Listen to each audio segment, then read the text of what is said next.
Shaknote vayom shodam prakshadiram vimukshanat kamakrodot bhavam vegam shayukta shukinala. Celui qui, dans cette vie même, avant d'abandonner son corps, peut tolérer les impulsions engendrées par la concupiscence et la colère est un yogi. Il est sans aucun doute établi dans la joie. Commentaire. Srila Vaishnava Bhaktivedanta Swami enseigne que celui qui désire progresser dans la vie spirituelle doit apprendre à maîtriser les impulsions de la concupiscence et de la colère. Celui qui y parvient peut atteindre la réalisation spirituelle. Selon Srila Vishvacharita Thakur, de telles personnes, bien qu'elles soient tombées dans l'existence matérielle, qui est semblable à un océan de souffrance, connaissent la félicité intérieure que la réalisation spirituelle procure. C'est afin d'expliquer cela que le Seigneur suprême a énoncé ce verset. Omagana Timilandasya Ganam Jalam Shalakaya Shakshur Militam Jenate Seme Shigulave Nama. En fait, quelqu'un qui peut contrôler la concupiscence et la colère, c'est pas quelqu'un d'ordinaire. Pourquoi? Parce que ça veut dire qu'il voit plus des objets d'essence en face de lui. Il voit plus des objets de plaisir. Il voit la vérité en toute chose. Et comment pourrait-il se mettre en colère en face de la vérité? Vous comprenez? Puisque la vérité, elle a un sens. Par exemple, même si quelqu'un fait une erreur, celui qui voit la réalité, il apprend de l'erreur. Il est jamais en colère. Il est jamais contre les choses. Puisqu'il voit tout comme la volonté du Seigneur suprême. Puisqu'il voit le Seigneur dans son cœur. Et puisqu'il le voit dans le cœur de tous les êtres, ça ne peut pas être autre chose que lui qui contrôle les choses. Donc même si les choses vous paraissent discordantes, en réalité, tout est sous son contrôle. C'est comme ça. Par exemple, on parlait de la couche d'ozone. Je suis tombé sur un article que tous les grands scientifiques de la planète, ils voient que la couche d'ozone se referme en ce moment. Alors ça n'a rien à voir avec ce que ça devrait s'agrandir, au contraire. Donc, on peut pas contrôler, on peut pas comprendre les choses, c'est mystique, vous comprenez. C'est comme l'Antarctique, l'année dernière, il a pris 60% de grandeur. Et pourtant, on continue à avoir des documentaires qui nous disent que la glace fond. C'est comme ça. Parce qu'on peut pas avec notre raisonnement comprendre ce qui va arriver. Se dire l'été va être chaud. Et merveilleux. Non, parce que, en fait, il y a quelque chose de supérieur au-dessus de tout. Et il y a un pouvoir personnel au-dessus de toute chose. C'est pour ça que, par exemple, il y a des gens qui parlent de miracles parce que ils ont un lien avec Dieu et il y a des choses véritablement qui sont inconcevables par des fois qui se passent, par exemple. Il y avait Fadi Bouchon, une fois, il expliquait une jeune fille, par exemple, qui est une fille de 6 ans, et une voiture fonçait sur elle allait se faire écraser. Elle a senti, en fait, le Seigneur la prendre et la mettre sur le côté. Et comme c'était la forme d'une Shingadev, les traces de ses griffes sont restées sur son corps, en fait. Vous vous rendez compte? Donc, il y a des choses qui nous dépassent et qui sont extraordinaires. Par exemple, quand il y a eu le tsunami, quand j'étais en Inde, juste après, quand j'étais à Jagannath Puri, en fait, le tsunami, il arrivait sur Jagannath Puri, avec des vagues super hautes. C'est l'océan qui grandit. Et en fait, tous les habitants ont pris refuge du temple de Jagannath. Et en fait, les habitants, ils ont vu un rayon du darshan de Jagannath fondre la mer en deux et tout a été détruit autour de Jagannath Puri, sauf la ville. Donc tout ça, ça relève de l'imagination pour un matérialiste, mais pour un bhakta, il voit comment le Seigneur le protège. Vous comprenez? Parce que pourquoi la ville, elle aurait été épargnée puisque le tsunami était en face. et que tout a été détruit autour. Vous comprenez? Et Jagannath Puri n'a pas été touché d'un poil. Incroyable. Hein. Donc, celui qui peut voir le Seigneur dans son cœur, qui peut entendre le Seigneur dans son cœur, il est jamais contre quelque chose. Il peut paraître être contre quelque chose parce que dans ce monde, si on est, par exemple, dans une assemblée de personnes, on doit, agir quand même, à moins qu'on soit un sadhu dans les grottes. Là, c'est fini. Mais si on est, par exemple, un roi, mais qu'on est un pur dévot, alors on semblera paraître prendre un parti. Vous comprenez? Mais c'est juste un jeu pour un être réalisé. C'est pour ça, celui qui n'est pas sujet à la concupiscence et à la colère, ça peut être qu'une âme libérée. C'est pas possible sans ça. Quelqu'un de normalement constitué, il peut se retenir quand il voit une belle femme. Bon. Mais ça n'empêche pas qu'il y a quand même quelque chose qui se passe à l'intérieur. Vous comprenez? Ou par exemple, il peut contenir sa colère, mais ça n'empêche pas qu'il y ait quelque chose qui se passe quand même. Mais là, on parle vraiment de ce plan où ça n'a plus de raison d'être, parce que il y a la libération de l'influence de l'énergie matérielle, qui est la passion et l'ignorance qui engendrent la colère et la concupiscence. En fait, la concupiscence, elle n'a lieu que quand l'influence de la passion est présente. De la même manière, la colère, c'est comme quand Brahma s'est mis en colère, Rudra est apparu de son front. Rudra, c'est Shiva, une manifestation partielle de Shiva, par exemple. C'est pour ça qu'on dit que Rudra est engendré par la colère. Mais voilà, quand on est influencé par la vertu, on peut contenir la concupiscence, même si elle est là. Elle ne peut pas nous engloutir. On peut contenir la colère, même si elle se manifeste, elle ne peut pas nous engloutir, mais elle est quand même présente dans une substance qui est invisible aux yeux des êtres, mais qui est quand même présente à l'intérieur. Vous comprenez ça? Ça veut dire qu'elle peut être calmée, mais elle est quand même présente. Alors que quand il y a le stade véritablement de la libération parfaite, ça n'a plus d'existence. Et on voit une autre réalité qui est plus une femme ou un homme ou un ennemi ou un ami, mais on voit simplement le Seigneur partout présent. Comme la seule réalité qui domine tout, parce qu'il est la cause de toute chose, vous comprenez? Et les autres choses sont ses effets. Ces effets, par exemple, c'est les qualités des hommes, la qualité d'un médicament, voilà, quoi, le soleil, le requin, l'océan, vous comprenez? Ça, on appelle ça les vibhutis. C'est comme ces opulences qui apparaissent de la cause, c'est les effets. Et encore, c'est juste insignifiant par rapport à lui, quoi. C'est pour ça que pour un néophyte, un parfait néophyte, on lui demande, dans un premier temps, puisqu'il peut pas comprendre ce Seigneur suprême, de méditer sur la création, par exemple. C'est pour ça que Krishna dit des masses d'eau, je suis l'océan, je suis le requin, je suis les jeux de hasard, je suis la tromperie, quoi. Plein de choses comme ça, plein de descriptions qui nous sont données pour pouvoir le voir dans toute chose. Tu vois, voilà. Il dit aussi qu'il est la vie sexuelle qui est faite pour engendrer des bons enfants, des enfants avec une conscience spirituelle, par exemple. Donc tout est décrit pour pouvoir que l'être vivant puisse agir dans ce monde avec de la conscience. Ça veut dire pas en voyant simplement de la flotte, du feu, vous comprenez? Mais avec de la conscience. Ça veut dire que on voit les choses en rapport avec quelque chose de plus élevé et ça va augmenter notre conscience jusqu'un jour à vouloir désirer une relation éternelle avec Dieu. Donc, pourquoi Krishna nous parle de la concupiscence et de la colère? C'est parce qu'elles sont vraiment deux portes qui nous amènent vers une conscience infernale. Parce que dès qu'on laisse la porte ouverte à la colère, ça détruit tout. Et à la concupiscence, ça détruit tout. Parce que la concupiscence, Kama, elle est quand même à l'origine de la colère.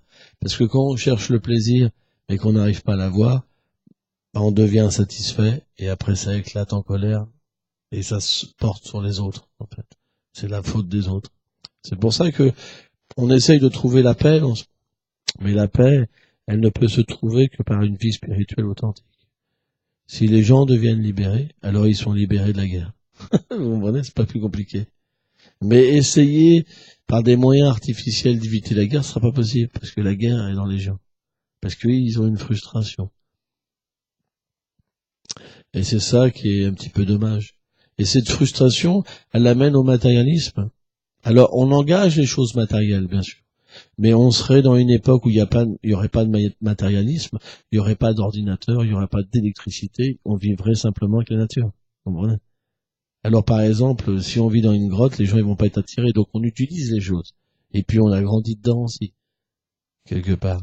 Mais le point, c'est que la spiritualité, elle ne dépend pas du matériel.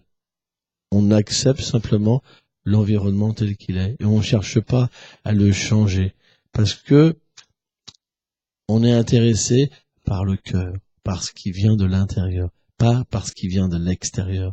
C'est pour ça que naturellement, il y a moins de vie sexuelle. Les gens ne sont pas portés vers la sexualité, vers la consommation, vers l'exploitation, vers le fait de tricher les gens.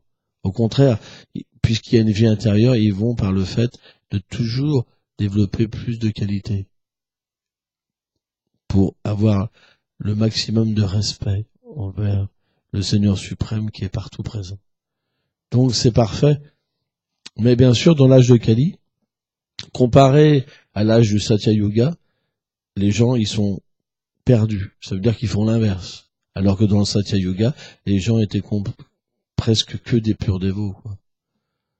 Il n'y avait pas d'électricité, il n'y avait pas tout ceci. C'est la vie dans la nature et la simplicité. Les gens cultivent, les gens ont des vaches, c'est fini.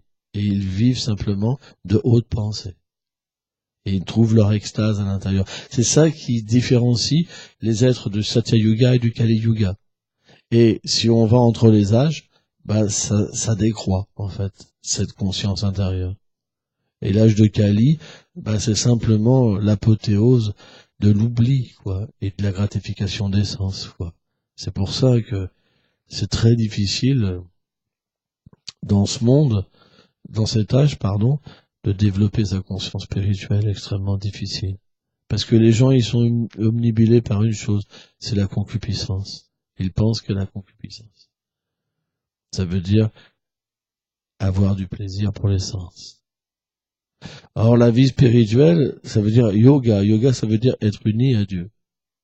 Or, dans cette unité, on réalise une chose, c'est qu'on appartient à Dieu.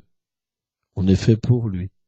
Alors que quand on est déconnecté et qu'on est dans le royaume de la concupiscence, on pense que tout appartient pour nous.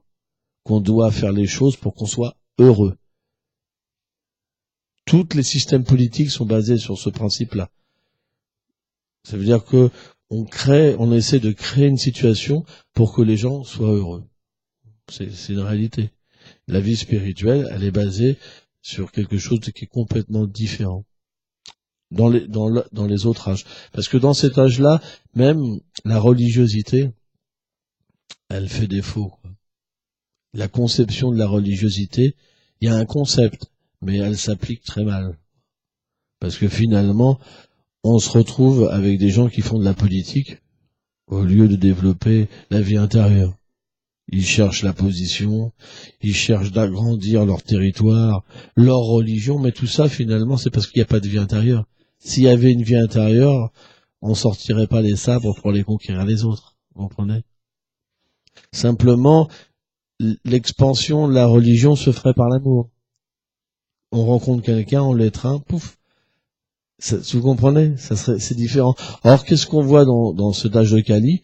Les guerres de religion, les guerres de pouvoir. C'est parce qu'il n'y a pas de vie intérieure. Vous comprenez ça ? C'est important.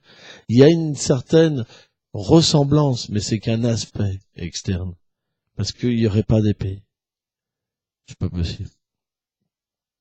Donc, alors bien sûr, on peut se dire, mais quoi faire dans cet âge, etc.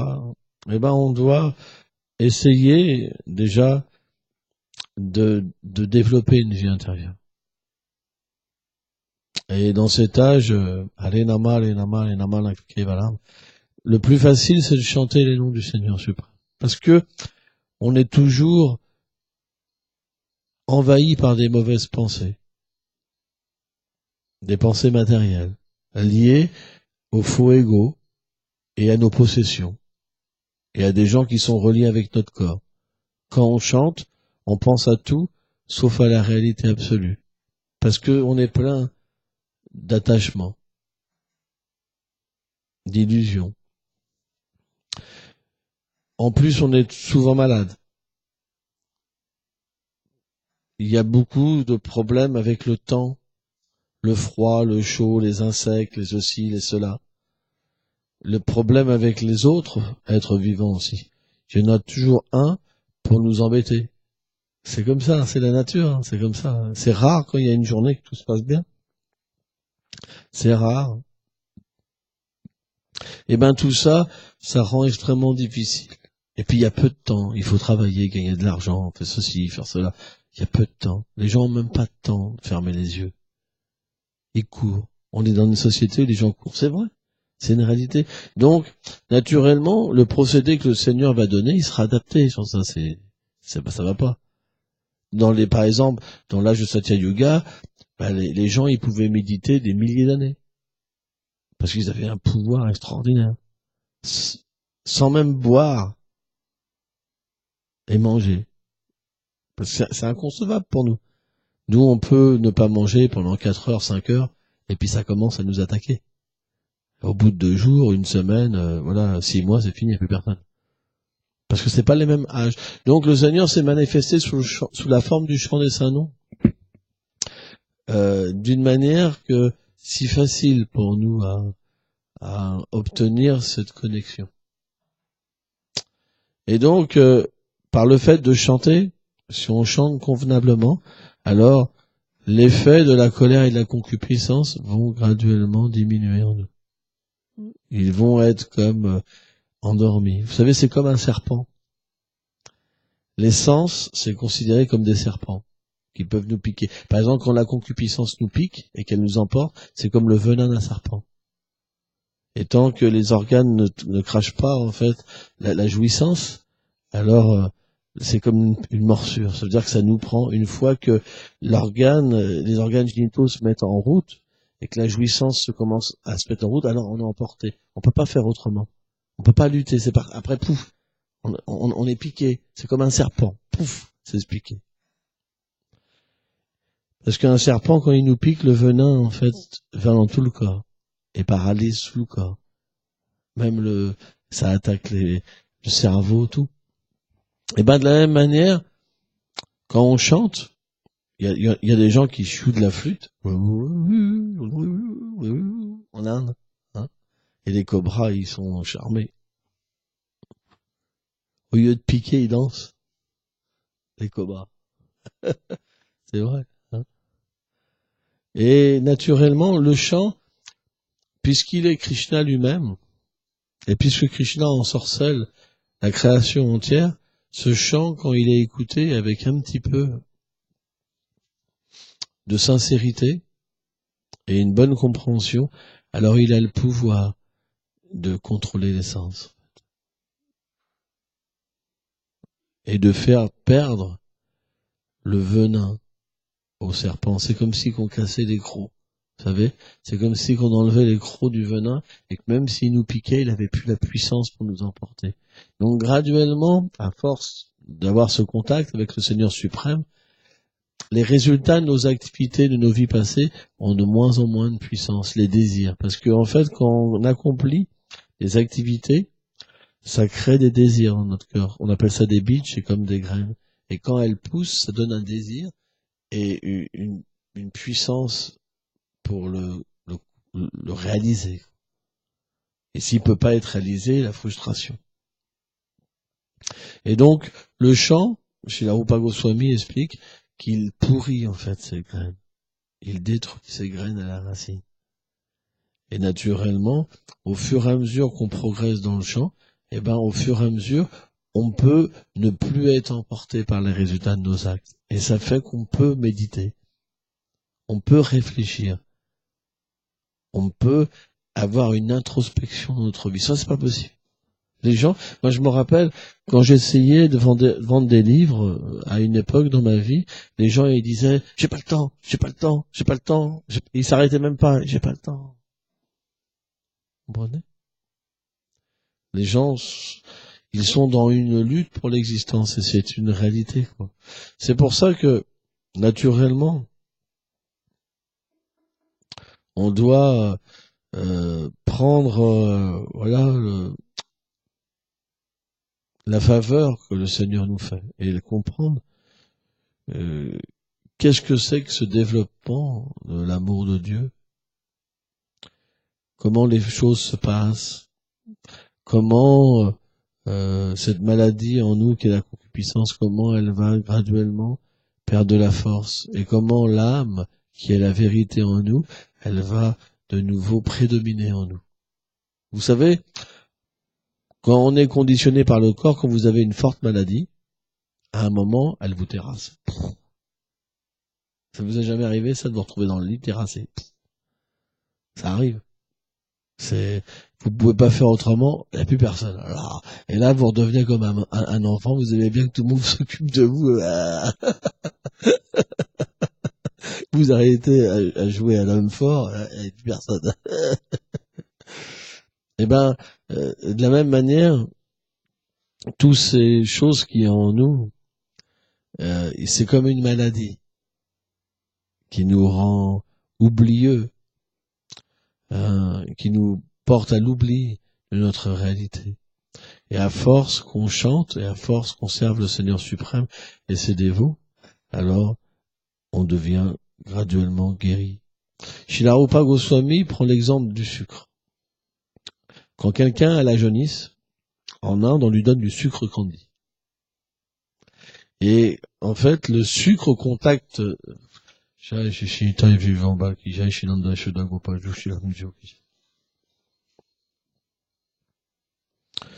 Le sucre candy, quand on a la jaunisse, il paraît vraiment amer.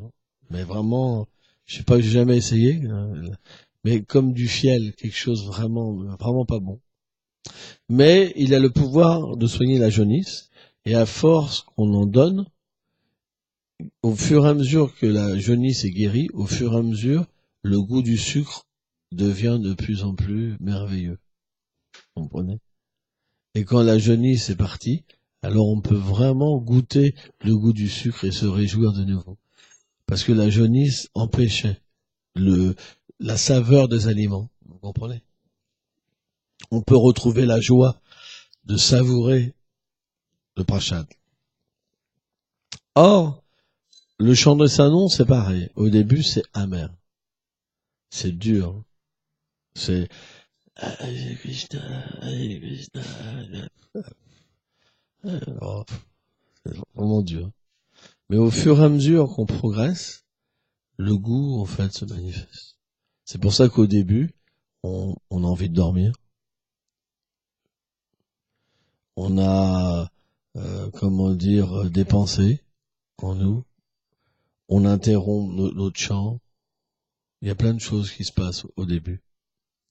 Et graduellement, plus on progresse, et plus on devient attiré par le chant parce que ces choses dans le cœur qui nous recouvrent commencent à diminuer, alors on commence de nouveau à être attentif et après à être émerveillé et complètement hypnotisé en fait par la douceur qui se dégage du chant.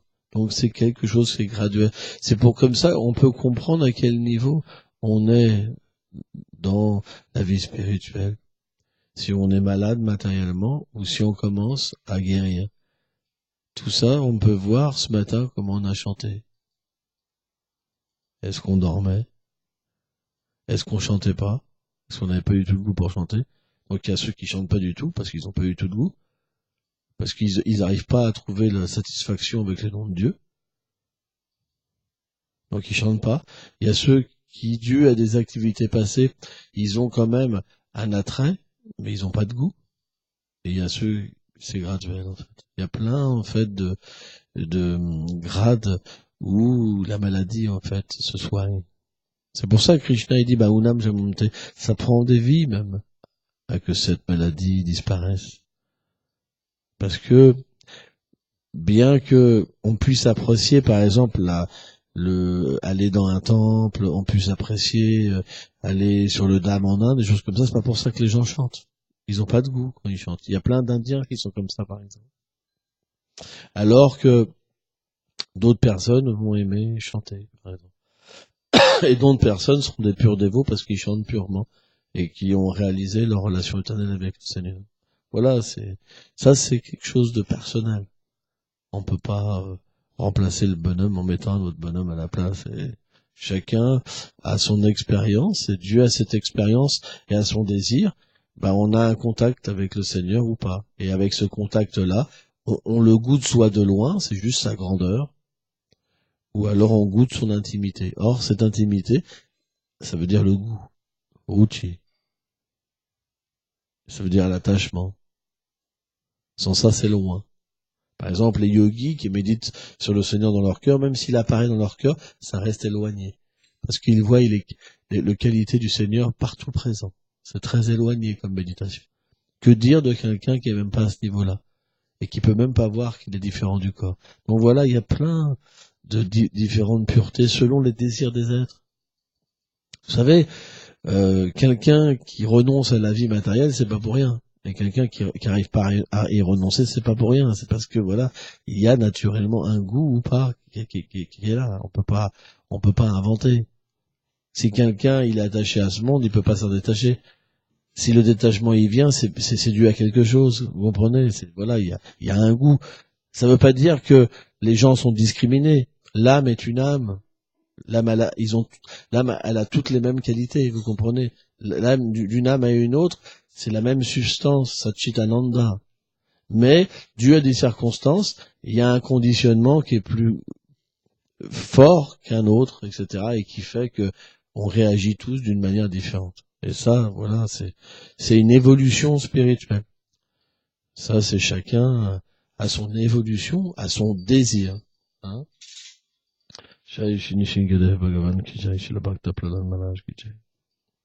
Mais une chose est sûre, c'est que de la même manière que vous prenez du sucre candi, ça soigne. Ça veut dire que ce contact avec le Seigneur suprême, un jour, amènera à développer. C'est question de temps. Mais pour l'instant, le goût peut être présent ou pas présent. C'est ce qui différencie le niveau de l'amour de Dieu qui est présent dans les êtres ou pas. Il peut pas y en avoir comme avoir un océan illimité quoi, dans le cœur. C'est comme ça. C'est pourquoi, comment dire, là, Krishna, quand il parle, c'est juste au niveau, comment dire, pour donner un exemple, des gens qui sont libérés. En fait. C'est même pas au niveau le plus haut, c'est Atma Tattva, ce niveau-là. Ça veut dire au niveau de la réalisation de l'âme, simplement. Hein voilà. Merci beaucoup.